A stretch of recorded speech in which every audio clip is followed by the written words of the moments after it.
ہوگا۔ یہ میری ابتدائی باتیں ان کے لیے تھیں جو سمجھتے ہیں کہ پرچے کر کر بھائی ہم سیاسی بھی ہیں اور مذہبی بھی ہیں اور محب وطن بھی ہیں تم سے زیادہ۔ تم صرف وطن سے اس لیے محبت کرتے ہو کہ تمہاری اس وطن سے عیاشیاں منسلک ہیں۔ ہم وطن سے اس لیے محبت کرتے ہیں کہ اس وطن میں ہمارے بڑوں کا خون شامل تھا، اس وطن کو بنانے میں ہمارے بڑوں کی قربانیاں شامل ہیں، اور اگر وطن میں کوئی برا وقت آیا تو تمہارے چارٹر تیار کھڑے ہیں جس میں تم بھاگ جاؤ گے۔ اور ہم نے اپنی آنکھوں میں ماضی قریب میں دیکھا ہے کہ ایک شخص کے خلاف جب چینی اور جناب آٹے کے کیس کھلے تو وہ جا کے نیوزی لینڈ بیٹھ گیا اپنے ذاتی پیارے میں۔ اور ہم وہ ہیں کہ ملک کے اوپر کیسا بھی وطن آ جائے، کیسا بھی وقت آ جائے، ہمارا جینا بھی اس ملک کے ساتھ ہے، ہمارا مرنا بھی اس ملک کے ساتھ ہے، ہمارے آباء و اجداد کی قبریں بھی اس میں ہیں، اور ہمارے بچوں کا مستقبل بھی اس کے اندر ہے۔ اور تم وہ ہو جن کے بچے تو باہر کے ملکوں میں پڑھتے ہیں اور سیاست یہاں ہوتی ہے، جن کے اکاؤنٹ تو سوئس بینکوں میں ہوتے ہیں اور سیاست یہاں ہوتی ہے، جن کے جناب خاندان اور فیملیز تو باہر کے ملکوں میں بیٹھی ہوتی ہیں اور جناب حکمرانیاں اور عہدے پاکستان کے اندر لیے جاتے ہیں۔ اب قوم کی آنکھیں کھل چکی ہیں، اور جو آنکھیں کھول کر گیا ہے نا اس آدمی کا نام علامہ خادم حسین رضوی ہے، اور وہ ایسی عشق کی جام پلا کر گیا ہے کہ وہ عشق کا نشہ تم کہتے ہو یہ اتر جائے گا لبیک والوں کا، یہ وہ نشہ ہے جو مرنے کے بعد بھی نہیں اترنا۔ اور ابھی تو ہم نے اس منظر میں چلنا ہے اس عشق کے ساتھ کہ ہم سوئے حشر چلیں گے شاہ ابرار کے ساتھ، قافلہ ہوگا رواں قافلہ سالار کے ساتھ۔ یہ تو طیبہ کی محبت کا اثر ہے، ورنہ کون روتا ہے لپٹ کر در و دیوار کے ساتھ۔ اور ہم بھی سنیں گے مظہر کوئی نعت رنگی گر ملاقات ہو گئی شاعر دربار کے ساتھ۔ میری ابتدائی باتیں ان کے لیے تھی جو اپنے آپ کو اس ملک کے مامے سمجھتے ہیں، اور وہ اس ملک کے کسی بھی کھاتے میں مامے اس وقت تک ہیں جب تک ہم انہیں مانتے ہیں، اور جس دن ہم نے کہا نا کہ ہم آپ کو نہیں مانتے، اب ہم ساری چیزیں یہاں خود کر کے دکھائیں گے تو پھر آپ کی ماما گیری نہیں چلے گی۔ فرعون اسی وقت تک فرعون ہوتا ہے جب تک وہ مظلوم کو دبا کے رکھے۔ اگر مظلوم سامنے سے کھڑا ہو کر یہ کہہ دینا کہ میں تجھے نہیں مانتا تو فرعون کے پلے کخ نہیں رہتا۔ لہٰذا انسان بنو، بس ایک بات ہے کہ انسان بنو، اور جو تمہارا منصب ہے نا اس منصب کے مطابق کام کرو، اپنی حدوں سے نہ بڑھو۔ نہ ہم اپنی حد سے بڑھنے والے ہیں نہ تم اپنی حد سے بڑھو۔ آؤ جی چلتے ہیں حضور سید عالم صلی اللہ علیہ وسلم کی محبت اور عشق کی بات کرنے۔ ضروری تھی کچھ باتیں کرنا کہ لوگ یہ نہ سمجھے کہ خادم حسین رضوی جاتا رہا، ہاں لوگ یہ نہ سمجھے بھائی اس کا لہجہ بھی باقی ہے اور اس کی تڑپ بھی باقی ہے اور اس کی گفتار بھی باقی ہے، اور انشاءاللہ یہ سارے قائدین بیٹھے ہیں اس کے کردار اور اس عظیم قائد کے کردار کی جھلک بھی باقی رہے گی اور سب میں باقی رہے گی۔ اگر یہ بات ختم ہونے والی ہوتی نا تو پھر یہ کارکن اچھل اچھل کے لبیک کے نعرے نہ لگا رہے ہوتے۔ بات اب تمہارے بس سے آگے بڑھ چکی ہے، اب حضور کا دین تخت پر آگے رہے گا۔ یہ تمہاری چھوٹی چھوٹی ریشہ دوانیوں سے یہ کام رکنے والا نہیں ہے، اور خواہ مخواہ ہم سے پھٹے نہ لایا کرو، یہ جبر و کار نہیں، یہ عشق و مستی ہے۔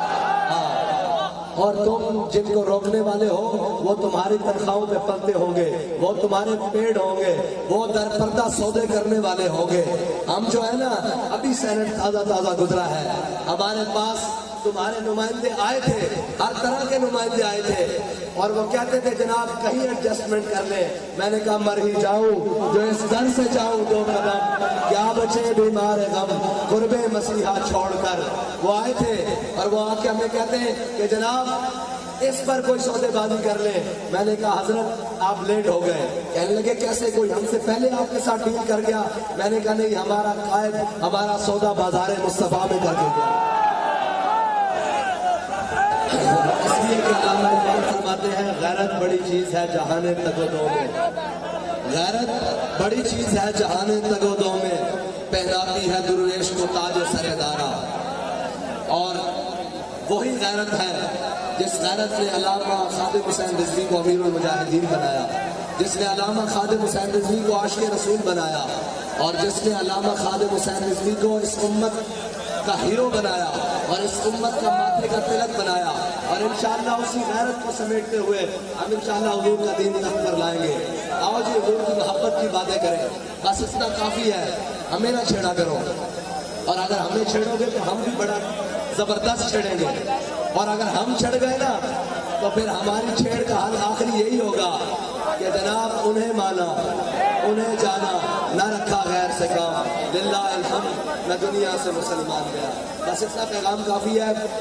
ریاست مدینہ کے دعوے داروں کے لیے یہ بات قابل شرم ہے کہ اداروں کے ہوتے ہوئے ہمارے لیے تو فخر ہے کہ ہمارے کارکن گراؤنڈ کی صفائیاں کریں اور گند کچرا اٹھائیں, اس لیے کہ ہم اس مشن پر نکلے ہیں کہ یہ عرض پاکستان یہ پاک مٹی ہے, اور اس کے اندر سے انشاءاللہ یہ سیاستدانوں کا تمام کچرا صاف کریں گے اور تمام گند صاف کریں گے, اور یہ ہمارا وعدہ ہے کہ حضور کے دین کو تخت پر لائیں گے اور اس کو ریاست مدینہ بنائیں گے.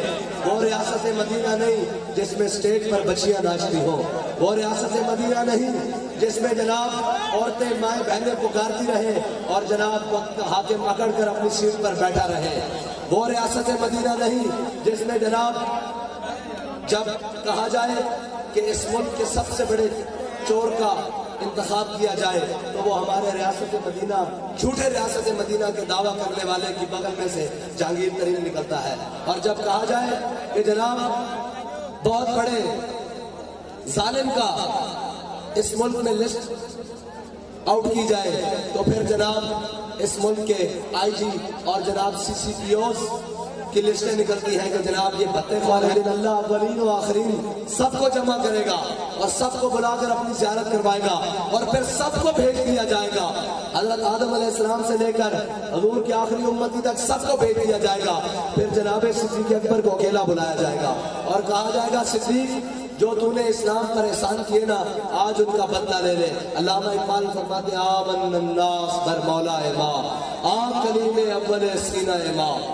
یہ ہے ریاست مدینہ کے حاکم جنہوں نے اسلام کے لیے کام کیا ہے, جنہوں نے اپنے وطن کے لیے کام کیا ہے اور اپنے قوم کو لوٹا نہیں ہے, دو نمبریاں نہیں کی, بلکہ قوم کی فلاح و بہبود کے لیے وہ کام کیے ہیں کہ حضرت صدیق اکبر جب خلیفہ بنے تو اگلے دن اپنا سامان باندھا تجارت کا اور بازار کی طرف چل پڑے.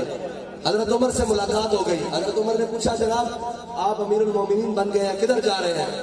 حضرت صدیق اکبر فرمانے لگے کہ میں تجارت کے لیے جا رہا ہوں, کرپشن کے لیے نہیں, اداروں کو لوٹنے کے لیے نہیں, سوئس بینک میں اکاؤنٹ بنانے کے لیے نہیں, پاناما لیکس کے لیے نہیں, سرے محل بنانے کے لیے نہیں, لندن اپارٹمنٹس کے لیے نہیں, بچوں کو بیرونی تعلیم پڑھانے کے لیے نہیں, میں حق حلال تجارت کرنے کے لیے بازار میں جا رہا ہوں.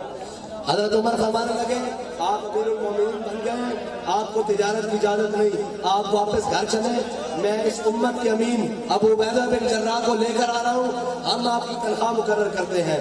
حضرت ابو عبیدہ بن جراح کے ساتھ جب حضرت عمر حضرت صدیق اکبر کے پاس پہنچے تو حضرت صدیق اکبر کی تنخواہ مقرر کی. ذرا سنیے کتنی تنخواہ ہے, جتنی مدینے کے ایک مزدور کی تنخواہ. یہ ہے ریاست مدینہ اور یہ ہے مدینہ کے حاکم.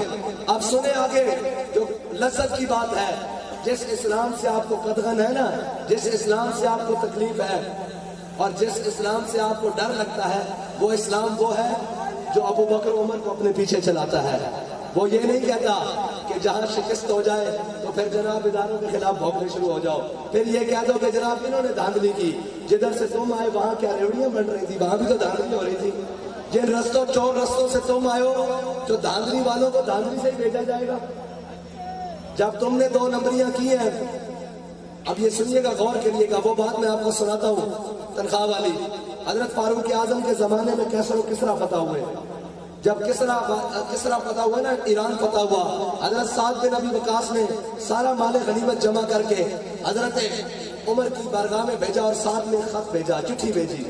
جب حضرت عمر نے کھول کے وہ چٹھی پڑھی تو اس چٹھی کے اوپر لکھا ہوا تھا کہ امیر المومنین ان مسلمان مجاہدوں کو بڑی بڑی قیمتی چیزیں اس مقام سے ملی ہیں جس مقام پہ اللہ کے علاوہ ان کو دیکھنے والا کوئی نہیں تھا, لیکن کسی ایک شخص نے بھی سوئی جتنی بددیانتی نہیں کی.